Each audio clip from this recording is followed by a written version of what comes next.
இன்றைக்கு நாம் தியானிக்க இருக்கிற வசனம் யோவேல் 2ஆம் அதிகாரம் 21வது வசனம். தேசமே பயப்படாதே, மகிழ்ந்து களி கூறு, கர்த்தர் பெரிய காரியங்களை செய்வார். இன்னைக்கு கர்த்தர் நம்மோடு இடைப்படுகிறார். தேசமே பயப்படாதே, மகிழ்ந்து களி கூறு. கர்த்தருக்குள்ளாக நாம் மகிழ்ந்து களி கூறும்போது கர்த்தர் பெரிய காரியங்களை செய்வார்.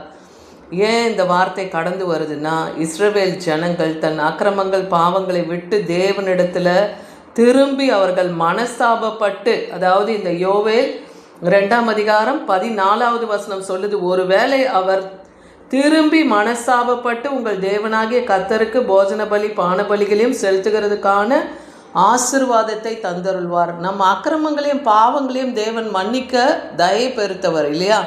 அவர் பாவத்தை பாராத சுத்த கண்ணர். அதனால் அவரிடத்துல நாம் மனம் பொருந்தி நம் பாவ அக்கிரமங்கள் மீறுதல்களை விட்டு திரும்புவோமானால், தேசமே பயப்படாதே, நீ மகிழ்ந்து களி கூறு, நான் பெரிய காரியங்களை செய்வேன்னே சொல்கிறார். ஏன்னா இந்த வடதிசை சேனையானது இஸ்ரவேல் ஜனங்களை துரத்தாதபடிக்கு அதை அவர் தூரமாக்கி போடுவேன்னு சொல்கிறார். அப்படி நாம் தேவனிடத்தில் மனம் திரும்பும்போது அதன் முன் தண்டை கீழ்கடலுக்கும் அதன் பின் தண்டை மேற்கடலுக்கும் நேராக நான் அதை வறட்சியும் பாழ்மான தேசத்துக்கு துரத்தி விடுவேன்னே சொல்கிறார். அந்த வடதிசை சேனையை கர்த்தர் எப்படி துரத்துவாரா? அதை கீழ்கடலுக்கும் மேல் கடலுக்குமாக, எப்படி நம்முடைய பாவத்தை கிழக்குக்கும் மேற்குக்கும் எவ்வளோ தூரமோ தள்ளி போடுறாரோ அது போல் அந்த வட திசையின் சேனையை நான் துரத்தி போடுவேன் அப்படின்னு சொல்கிறார். அதன் துர்கந்தம் வீசும், அது பெரிய காரியங்களை செய்ததுன்னு சொல்கிறார். அதனால் அவர்களுடைய பிடியிலிருந்து இஸ்ரவேல் எருசலேத்து ஜனங்களை நான் விடுவிப்பேன்னு சொல்கிறார். அதனால் பயப்படாதே, மகிழ்ந்து களி கூறுன்னு சொல்கிறாரு. அது மாத்திரம் அல்ல, இதோ உங்களை இனி புறஜாதிகளுக்குள்ளே நான் நிந்தையாக வைக்காமல் உங்களுக்கு தானியத்தையும் திராட்சை ரசத்தையும் எண்ணெயும் கொடுத்தேன், நீங்கள் அதனால் திருப்தியாவீர்கள் சொல்கிறார். அப்போ புறஜாதிகளுக்குள்ளாக இனி நம்மை நிந்தையாக வைக்க மாட்டார், அவமானமாக வைக்க மாட்டார், நிந்தை சொல்லுக்கு ஆளாக விட மாட்டேன்னு இன்னைக்கு வாக்கு பண்ணுறார். நமக்கு தானியத்தையும் திராட்சை ரசத்தையும் எண்ணெயும், இது 3 ஆசீர்வாதத்தை தேவன் எருசலேத்து ஜனங்களுக்கு தருகிறேன்னு வாக்கு பண்ணுறார். செப்பனியா 3ஆம் அதிகாரம் 16லேருந்து 17 வசனம் வரைக்கும் பார்க்கும்போது, அந்நாளிலே எருசலேமை பார்த்து பயப்படாதே என்றும் சீயோனை பார்த்து உன் கையை தளரவிடாதே என்றும் சொல்லப்படும். உன் தேவனாகிய கர்த்தர் உன் நடுவில் இருக்கிறார், அவர் வல்லமையுள்ளவர், அவர் ரட்சிப்பார், உன் பேரிலே சந்தோஷமாய் மகிழ்ந்து தம்முடைய அன்பின் நிமித்தம் அவர் அமர்ந்திருப்பார், உன் பேரிலே அவர் கம்பீரமாய் களி கூறுவார்னு இன்னைக்கு வாக்கு பண்ணுறார். கர்த்தர் நம் நடுவில் இருக்கிறார். அப்போ தீங்கு ஒன்றும் நம்மை அணுகாது. ஏன்னா கர்த்தர் உன் ஆக்கினைகளை அகற்றி, தேவன் நாம் செய்த அக்கிரமத்தின் நிமித்தம் நமக்கு ஆக்கினை வரப்பண்ண இருந்திருக்கலாம். நாம் மனம் திரும்பி அவரிடத்துல மனம் பொருந்தும் போது அந்த ஆக்கினையை அவர் அகற்றி போடுவேன்னு சொல்கிறார். உன் சத்துருக்களை உன் எல்லையிலிருந்து விலக்கி, இஸ்ரவேலின் ராஜாவாகிய கர்த்தர் உன் நடுவில் இருக்கிறார், இனி தீங்கை காணாதிருப்பாய் என்றே நமக்கு வாக்கு பண்ணுகிறார். அதனால நீங்கள் தேவனை மாத்திரம் நம்புங்க, அவரிடத்துல மனம் பொருந்துங்க.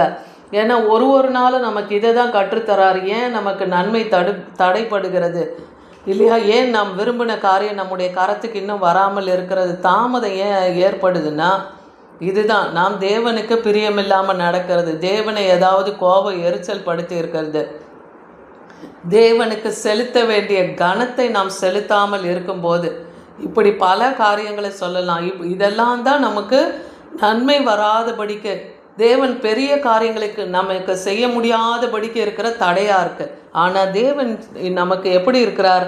அவர் நம் நடுவில் இருந்து, அவர் வல்லமுள்ள தேவனாக இருந்து, அவர் நமக்கு சந்தோஷத்தையும் மகிழ்ச்சியும் கொடுத்து அன்பின் நிமித்தம் அவர் அமர்ந்து இருக்கிறார். நமக்காக அவர் நம்மை நம் பேரில் அவர் கம்பீரமாய் களி கூறுவேன்னு சொல்கிறார். இது என் பிள்ளை அப்படின்னு சொல்கிற அளவுக்கு அவர் கம்பீரமாய் களி கூறுவாராம். அப்படி தேவன் நம்மை விசேஷித்தவர்களாக வைப்பேன்னு சொல்கிறார்.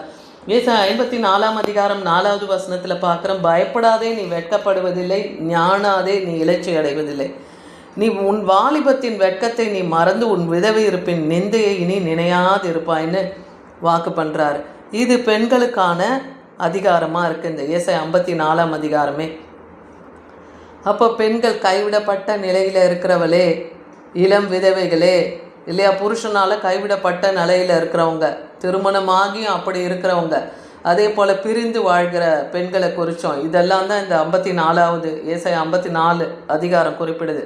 அப்படிப்பட்ட பெண்களை குறித்து என்ன சொல்கிறாருன்னா, பயப்படாதே, நீ வெட்கப்படுவதில்லை, நானாதே, நீ இலச்சை அடைய மாட்ட, உன்னை யாரும் லட்சை பண்ண மாட்டாங்க, உன் வாலிபத்தின் வெட்கத்தை எல்லாம் நீ மறந்து உன் விதைவையின் இருப்பு, அந்த தனிமையின் சிறை இருப்ப, உன் நிந்தையை இனி நீ நினையாது இருப்பாயின்னு சொல்கிறார். ஏன்னா நானே உன் சிருஷ்டிகர், நானே உன் நாயகன் சொல்கிறார். அவர் தான் நமக்கு மணவாளன் இல்லையா? தேவன் நம்மை நித்திய விவாகத்துக்கென்று நம்மை நியமித்து வைத்திருக்கிறார். அவர் மணவாளன், நாம் அவருடைய மனைவாட்டி சபை இல்லையா? அப்போ நித்திய ராஜ்யத்தில் நாம் என்றென்றும் காணப்படுவதற்கு நம்ம நியமித்திருக்கும் போது இந்த உலகத்தின் பாடுகள், பிரச்சனை, போராட்டங்கள் ஒன்றும் அது நமக்கு நாம் அடைய போகிற அந்த மகிமைக்கு அது ஒரு பெரிய காரியமே இல்லை. இதை நாம் உணர்ந்தால் நமக்கு வரும் காரியங்களை குறித்து நாம் பயப்பட தேவையில்லை. அதுதான் சொல்கிறார், நீ பயப்படாதே, நான் உன்னோடு இருக்கிறேன், திகையாதே, நான் உன் தேவன். ஏசாயா 41:10 சொல்கிறார், நான் உன்னை பலப்படுத்தி உனக்கு சகாயம் பண்ணுவேன், என் நீதியின் வலகரத்தினாலே உன்னை தாங்குவேன். இன்றைக்கும் தேவன் நம்மை தாங்க அவர் வல்லமையுள்ளவர். ஏன்னா அவர் நீதியுள்ள நியாயாதிபதி, நீதிபரர், சத்தியபரர். அவருடைய வலது கரத்தில் அவர் நீதியின் செங்கோலை பிடிச்சிருக்காரு.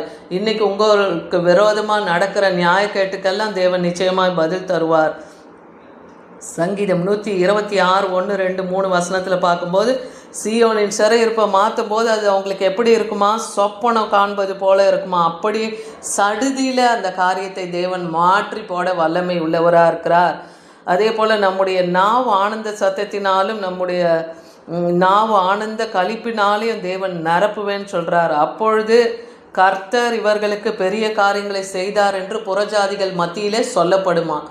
நமக்கு தேவன் மகிழ்ச்சியும் சந்தோஷத்தையும் களிப்பையும் உண்டாக்கும் போது மற்றவங்களாம் சொல்லுவாங்க, இவங்களோடு இருக்க தேவன் பெரியவர், எப்படி உங்களுக்கு அதிசயம் செஞ்சிருக்காரு, இவ்வளோ கஷ்டப்பட்டு கொண்டு இருந்தாங்க, வேதனை, நிந்தை, அவமானத்தோடு இருந்தவங்களுடைய சிறையிருப்பை ஒரு நிமிஷத்தில் மாற்றி போட்டார்னு தேவனுடைய நாமம் நம் மூலமாய் மகிமைப்படுமாம். எரேமியா 30:9-10 வசனத்தில் பார்க்குறோம், தங்கள் தேவனாகிய கர்த்தரையும் நான் தங்களுக்கு எழுப்ப போகிற தங்கள் ராஜாவாகிய தாவீதையுமே சேவிப்பார்கள். என் தாசனாகிய யாக்கோபே, நீ பயப்படாதே, இஸ்ரவேலே, நீ கலங்காதே என்று கர்த்தர் சொல்லுகிறார். நமக்கு ஒரு முறையும் பயப்படாதே பயப்படாதே என்று வேதத்தில் 365 முறை சொல்லப்படுதான். அப்படின்னா இது எதை குறிக்குதுன்னா, வருஷத்துடைய நாட்கள் 365. அப்போ ஒவ்வொரு நாளும் தேவனிடத்துலேருந்து நம்ம கடந்து வருகிற வார்த்தை பயப்படாதே, கலங்காதே என்றும் நமக்கு சொல்கிறார். நான் உன்னை தூரத்திலே உன் சந்ததியை உடைய சிறையிருப்பின் தேசத்தில் இராதபடிக்கு நான் அவர்களை ரட்சிப்பேன். இன்றைக்கி நம்முடைய பிள்ளைகளை கூட சத்ருவானவன் மனுஷர்கள் மூலமாய் அவர்கள் ஆத்துமாவை சிறைப்படுத்தி வைத்திருக்கலாம், அவங்களோட கண்ட்ரோலில் வச்சுருக்கலாம். உங்கள் பிள்ளைங்க உங்கள் பெற்றோருக்கு கீழ்ப்படியாமல் உறவினர்கள் பேச்சை கேட்டு நடக்கிற பிள்ளைங்களாக கூட இன்றைக்கி இருக்கலாம்.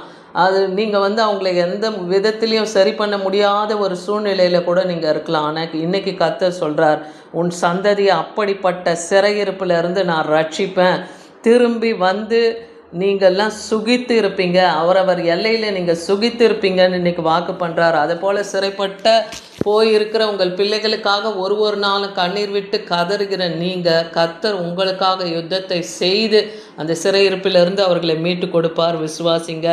ஏன்னா வனாந்திரமும் வறண்ட நிலமும் மகிழ்ந்து கடுவெளி கழித்து புஷ்பத்தை போல செழிக்கும். அப்போ வனாந்திரமாய் வறண்ட நிலமாய் இருக்கிற உங்கள் வாழ்க்கையை தேவன் கடுவெளி கழித்து புஷ்பத்தை போல செழிக்க பண்ணுவார். அந்த நாளை வச்சிருக்கிறாரு. இது ஏசாயா 35:1 இந்த வார்த்தை இருக்கிறது.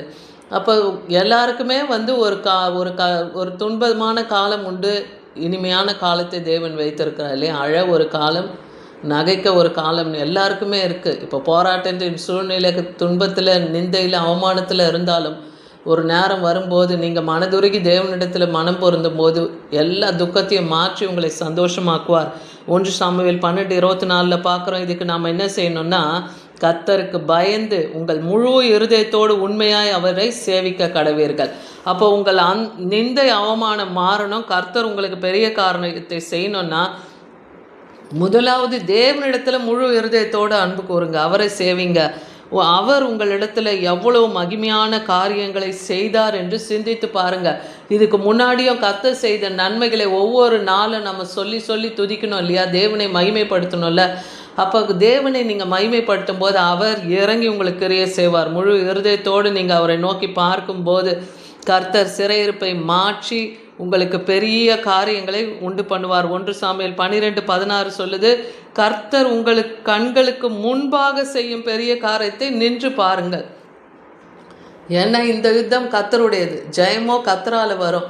அந்த ஒரு யுத்தத்துக்கு முன்னாடியும் துதி பாடுகிறவர்களை வைத்து, யோசபாத் ராஜா எப்படி துதி பாடுவர்களை வைத்து முன்ன அவர்களை முன்னிறுத்தி பின்பாக படையை நிறுத்தி போனார். அப்போது துதி செய்ய தொடங்கி போதே எதிரிகள் தங்களுக்குள்ள ஒருவரை வெட்டுண்டு மடிய செய்தார் இல்லையா. சேயீர் மலை தேசத்தார், அம்மோனியர், மோவாபியர் யூத இஸ்ரவேல் ஜனங்களுக்கு விரோதமாக எழும்பின போது கர்த்தர் அப்படியாக அந்த யுத்தத்திலே ஒரு ஜெயத்தை கொடுத்தார். இன்றைக்கும் நமக்கு விரோதமாக எழும்புகிற மோவாபிய, அம்மோனிய, சேயீர் மலை தேசத்தார் போல இருக்கிற புறஜாதியார், உங்களுடைய சொந்த ஜனங்கள் கூட அப்படி இருக்கலாம். அப்படிப்பட்டவர்களுக்கு முன்பாக தேவன் யுத்தத்தை செய்து ஜெயத்தை தருவார். விசுவாசிங்க, கர்த்தர் பெரிய காரியங்களை செய்வார். ஏன்னா இந்நாட்களில் எருசலேமுக்கும் யூதாவுக்கும் நன்மை செய்யும்படி நான் திரும்ப நினைத்தேன்னே சகரியா 8:15 சொல்கிறார். அப்போ உங்கள் அக்கிரம பாவங்களை விட்டு தேவனிடத்தில் திரும்பும்போது மறுபடியும் உங்களை அவர் நினைப்பார், உங்களுக்கு நன்மை செய்வார். அதனால் பயப்படாமல் இருங்கள், தேவனுக்குள் களி கூறுங்கள், கர்த்தர் பெரிய காரியங்களை செய்வார். ஆமேன்.